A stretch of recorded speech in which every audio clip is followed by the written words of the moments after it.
Alrighty, guys. So I've got a little bit more DM philosophy that I want to talk about. Two concepts in particular. One, the Czege principle. Now I just want to say that I went on pronunciation.com. I looked up 5 different pronunciations. Every single one of them was different. But I think Czege I saw as the only 5 out of 5 stars, 1 vote rating. So that's what I'm going to go with. The other idea is reaction roles. Now, these aren't necessarily like connected, but they are just both things that I had been thinking about and like doing a little bit of reading about. So I'm going to start with the Czege principle, which I think has best been stated as when one person is the author of both the character's adversity and its resolution, play isn't fun. Now, obviously, that is a, bit of a very charged statement, I guess. But I think it's generally true for the most part. Now, obviously, whenever you say this, there'll be those opponents of the Czege principle that will use like solo RPGs as a defense of saying that well, the whole point of a solo RPG is that you're just the one character and you're coming up with all the adversity. So if those aren't fun, then why would anyone play those? Which I can see where you're coming from. I guess I would argue that solo RPGs are not exactly fun in the same sense that most games are fun, but it's more so fun in the same way that like writing a book is fun, if that makes any sense. But again, there's other like examples of when this is not necessarily true. But I think generally it's a useful principle to apply and to believe. Okay, so I do think this very much so goes along with that idea, that sort of just general player philosophy almost of that like players want to take the path of least resistance, and that players gain a sense of immersion from maintaining their sense of self-preservation, which generally makes sense. If you are trying to play the role of a real human being, then you would do the things that a real human being does, and generally that means do everything you possibly can to stay alive. So yeah, there have definitely been times where I did not like 100% subscribe to that as a philosophy regarding like both as a DM and as a player. But I think the more and more I both play and DM, I actually do 100% agree with this notion of of expecting and both pursuing this sense of 100% buy-in to the character by maintaining everything as most efficiently and as as realistically to any living being. So okay, so the one thing that I thought of in particular that made me think of the Czege principle was the idea of the aspect complications from fate that I tried to introduce into my latest system. So if you're unfamiliar, the aspects and their complications. So for example, you have this aspect called a trouble, which is basically almost like your flaw in 5e or whatever. For example, it might be like, ever since I was the age of 14, I've done every single drug I could ever get my hands on. That might be like your trouble, your flawed aspect. And then in gameplay, in order to regain your fate points, you would have to have your complication come up. So for example, maybe you're like, oh shoot, I really need my fate point back for this next encounter I'm going to get into. Hey, DM, what if in this current encounter a drug dealer walks up to me and offers me some drugs? And then the DM would say, like, sure, that happens, and narrate that. And then the player is, like, effectively knocked out of the scene, or something bad happens to them in this current scene as they go by and do these drugs. And then they would regain their fate point for next encounter. What I've experienced in playing multiple sessions with this kind of idea is that this never really actually seems to be a thing that that players go out of their way to do, which again, I do think generally makes sense, because you shouldn't expect your players to go out of their way to have negative things happen to them, for the sake of the game. So I do think, like, in future systems I build, if I do have complications, they won't be like created or written in such a way that it is expected for the players to initiate those happening. Like, it'll be a thing that the DM has to like initiate and says like, a bad thing is happening to you because of your complication. Okay. Now this also kind of goes back to that ye old video I did about the player as DM spectrum. And I think the Czege principle can help us define what things, like, where to draw the line in that bar of the like DM as player spectrum, as to like how far you can go with what things you can let your players come up with in regards of creating things for the world. So generally, what we cannot allow our players to come up with is their complications and their adversities. For example, if you're running D&D, a thing you wouldn't want to do is, the players, you're running down the road and you come across a random encounter. Now, players, tell me, what is this random encounter you come across? If we're subscribing to the Czege principle here, that would be a not fun situation. Because when the players are just incentivized, as being the people that are running their PCs and want to keep their PCs alive, to say, there is a single wounded goblin who doesn't have any legs or arms, something like that. Or you have to either, or you're asking the players to like kill that sense of immersion and connection in their character by saying like, okay, I guess I don't care about his self-preservation and 3 displacer beasts attack us on the road, because I guess that sounds like more reasonable than a paraplegic goblin. So we know what we absolutely cannot let our players invent. We cannot let them invent their own adversity. But now that we know what they can invent, now we know what they can allow them to invent, which is basically anything that is either net neutral or beneficial to them.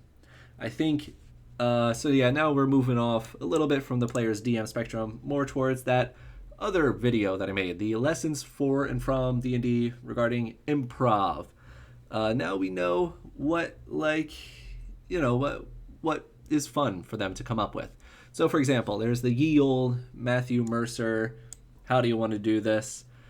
Because that'll never be a thing that is like negative for the players, just allowing them to do a little choreographed, little execution or whatever. This is honestly, of all the things that you can allow your players to get creative control and improv for, this is like the absolute lowest risk, because it does not break, or it does very, very little to break any concreteness of the world, and that idea of being able to like immerse yourself into this world that has very set, strict rules and all that stuff that all these things exist for these very specific reasons.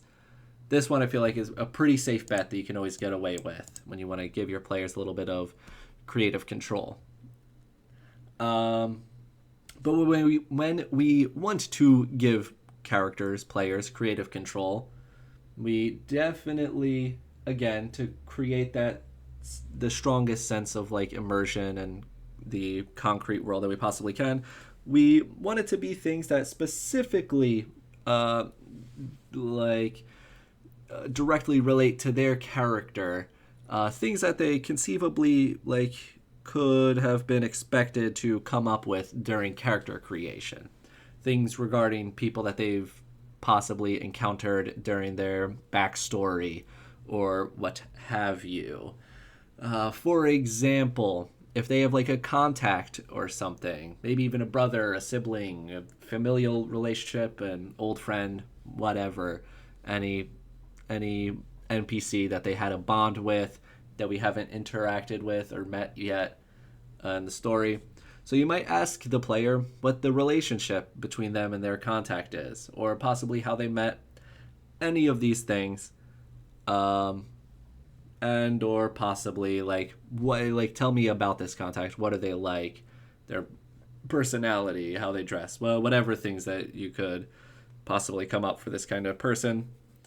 And again, I think generally just letting or asking players to come up with this kind of stuff, for one, gives them a bit more like invested, because I do think people are generally more attached to the ideas that they have come up with. But I do think there are some potential downsides depending on how much control. Like, obviously, you have to like limit it, and there's no strict rule about where the limit falls. But for example, this very well could be abused. If you ask a player, if you tell them like, hey, by the way, you have a brother, and you know you're about to like interact with them or whatever, tell me about your brother. If the player then tries to pull some, oh well, he's the king of Bimbliat and he has an army of 1 million soldiers, and he said that he would send them to me whenever and wherever at any time for any reason.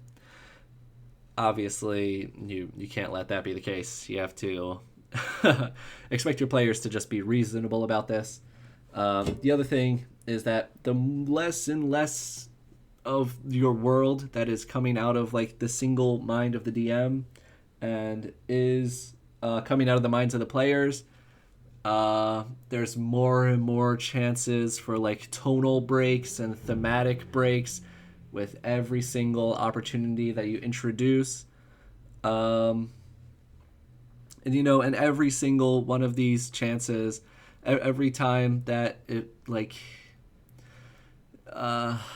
depending on how much of the death of the author that your players are really into, the world might feel less and less real the less that one specific person is coming up with the world, and that all those ideas share one like origin point. And every time you like risk more and more damage to verisimilitude and immersion every time you do that. Okay, so how do we deal with these risks? For one, if someone's trying to abuse the opportunity for you giving them creative control over any aspect of the world, that I think just falls under having to go back to the social contract, having to have a conversation, and everyone figuring out like, okay, that is too much. Like, we've got to set reasonable expectations, and if need be, we've got to talk with each other and like concretely say what expectations we have and like what is reasonable and what is not reasonable. Generally, I have not really ever found this to be a problem, but I guess it's potentially there just in case. Okay, now the other thing is like, so the second thing I'm much more worried about, and I think could potentially become a problem. So this, I think my general answer is that like when the players are engaged and they're stimulated, when they are actively thinking about the current situation and or any combination of things that have happened and relationships, factions, organizations, locations, if as long as they are thinking about anything regarding the game, then I would say you don't need to start relinquishing creative control and forcing them to come up with new stuff. I would just say try to maintain maximum verisimilitude for as long as they are engaged and stimulated and invested in the game. just, try to keep that feeling go as long as possible. Now, when you see players are getting bored and or uninvested, whether this be over the course of a scene or if this is like a longer over the course of session and or sessions, this you've already lost them. You can't lose them anymore regarding like immersion verisimilitude wise. So you just want to try to get them back however you can. And with this is when I think like get their brain working on something, ask them to come up with something, ask them to come up with what their hometown is like, where they come from, and how that could potentially be relevant. And with like ask them about their hometown, and then within the context of like how could that potentially be relevant to it being helpful for you guys in this current situation that you guys are in. And or maybe it's not their hometown, maybe it's an organization that they were a part of, or a relation to a person or place, thing, whatever. Just like when they are not thinking about anything, give them the chance to like ask them questions and give them the chance to think about stuff. So I guess moral of this story regarding my new lessons for improv form from D&D, just force your friends to come up with stuff.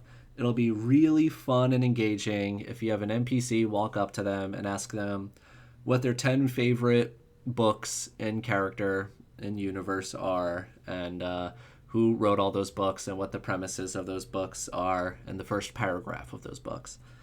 And that was a joke. Don't actually do that. But do like just a little bit of that, like just a little like reasonable version of that. Okay. So, yeah, that was the Czege principle. Now we're going on to reaction roles. So reaction roles, these are an ancient idea all the way back from basic set 1983. Now this is that table from there. Basically, the idea is when your players interact with an NPC, you make a reaction roll, and then depending on how that roll ends up, that NPC reacts to the players in either a good or bad way. So specifically, I would say, I guess in Ye Olde Edition, this was specifically for how a monster reacts. I guess you could continue to use. I'm generally leaning this more towards the idea of how GURPS uses it, specifically for like NPCs, particularly those NPCs that you want something out of, which generally, if there's not anything that they want out of this NPC, there's a good chance that you don't need to interact with that NPC at all. But occasionally just entirely unmotivated conversations with random NPCs will occur, and you don't really need to bother with a reaction roll if there's zero stake or zero risk of anything going wrong. But generally, this is like a representation of the first impression between the NPC and the party. And, it is a thing that is modified by the current circumstances of whatever is going on. And there's a few ways that this can be modified. One, it could depend just straight up,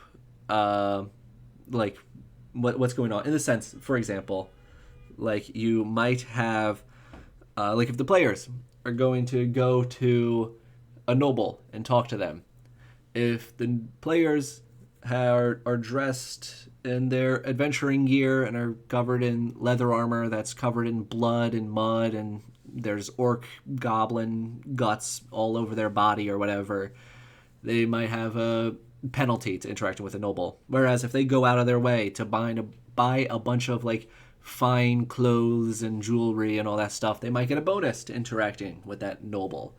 This gives players a reason and like a mechanical way and a mechanical incentive to actually make preparations for social interactions. But other just like general circumstances, if these guys are a part of like an enemy faction or an enemy organization, or if these are just bandits or thugs or whatever that already had ill intentions towards you and were going to rob you, you're going to have a very like negative penalty.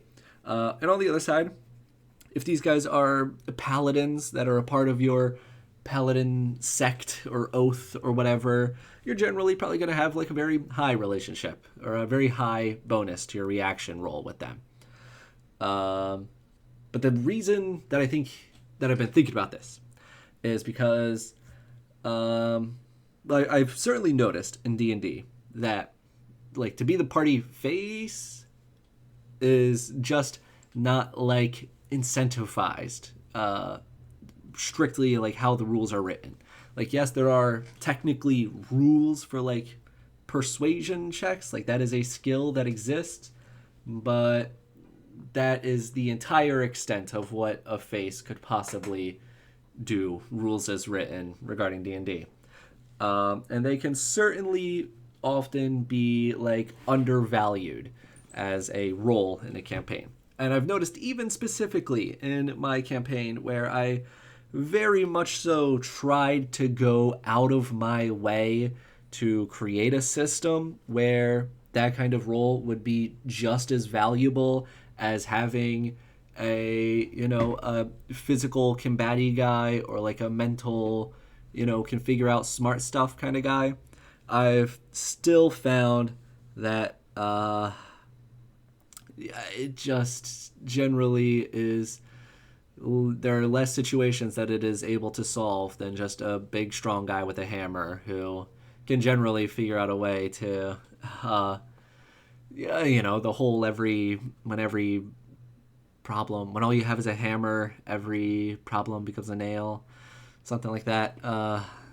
And again, with that whole idea of the DM and going along with what they're doing, if they just start hitting stuff, it's like any situation ever can become a encounter where people are swinging hammers at each other. It is extraordinarily rare for the opposite to ever occur, where a situation with people swinging hammers at each other is then solved and or ended by the face walking up and talking people out of this current altercation. But I find with the reaction roll, if I want to try introducing this to the next system I create, because every single time the players are going to interact with new NPCs, it is going to become immediately mechanically relevant that they have a face with them. And when they are a bunch of bloodthirsty, murderous psychopaths, and they are just by themselves and they don't have their face with them, they are going to very much so notice it when basically every single NPC that they ever interact with is just immediately untrusting of them to like some extent and not willing to work with them. So yeah, that's what I'm thinking. It's just like introducing reaction roles as a way to just always make like charismatic characters always like relevant. The other benefit that I think that I see with reaction roles is it gives you as the DM just, and also as like the players, just a prompt to like, just as like a way to start this conversation with this NPC. Now, like in the past, I would usually do something along the lines of like, okay, so they're interacting with this NPC that I didn't have anything prepared for. Do the old roll on the personality table. Okay, cool. This guy he's a cynical fascist. Nice. Now the players are interacting with him. So yeah, maybe, they're going to this farmer to ask about if he's seen anything about these bugbear tracks or heard anything about this bugbear attacking villagers. And, I, as the DM, try to lead this conversation towards using that personality trait where I'm like, hey, I do love me that emperor, and I support his authority, but oh gosh darn it, if I haven't lost all hope in him ever coming back to power. And then usually that interaction usually being met with from the players like, Okay. Anyway, so about that bugbear, what have you got? Which is entirely fair. And it's possible that maybe those personalities occasionally might actually intersect with a belief that one of those players have. But yeah, when it comes down to just like random personality table, usually it's just like set dressing. It just gets ignored and doesn't matter.